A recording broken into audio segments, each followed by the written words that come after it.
Imagine we have a transaction A and a transaction B.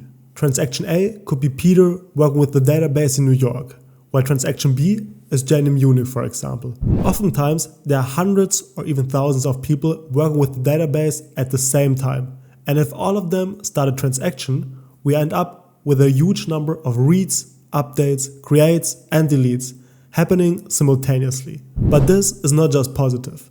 It can also cause a lot of problems regarding the consistency of data.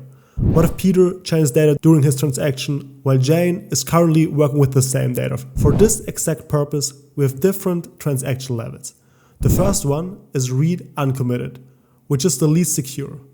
Here, even uncommitted changes can be read, which means we can get what's called dirty reads, basically reading data that might be rolled back later on. For example, transaction A changes the price but hasn't committed yet.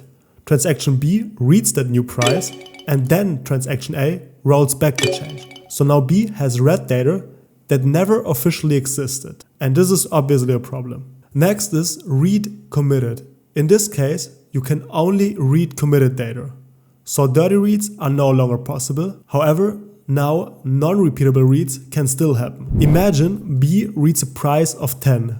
Then A changes that price to 20 and commits. If B reads again during the same transaction, the price is 20 now, instead of 10. That means that data change within one transaction. It's technically not completely wrong, but it breaks the consistency within that single transaction. Then we have repeatable reads. In this level, the data that has been read stays consistent throughout the entire transaction. So no dirty reads and no non-repeatable reads can happen. However, phantom reads are still possible.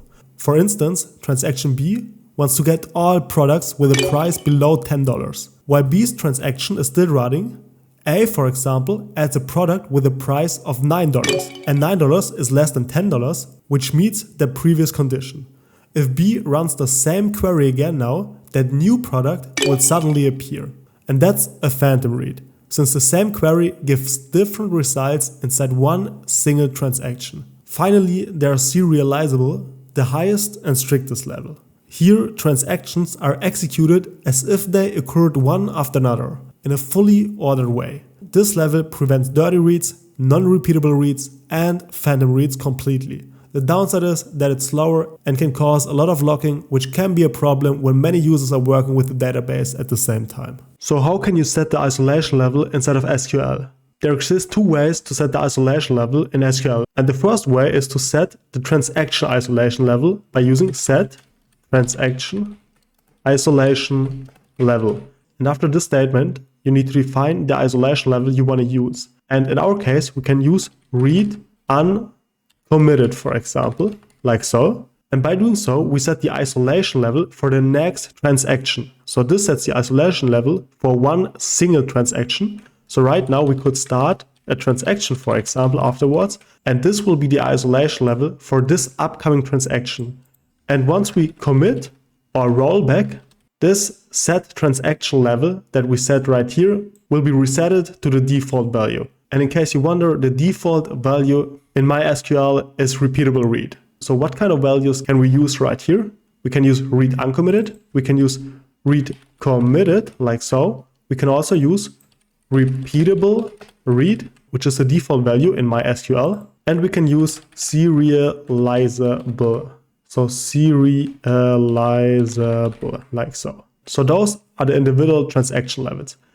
Now there's also the possibility to set the transaction level for the entire session. So essentially, this is going to be the default value for every upcoming transaction that you're going to use. And you can do so by saying set session transaction isolation level.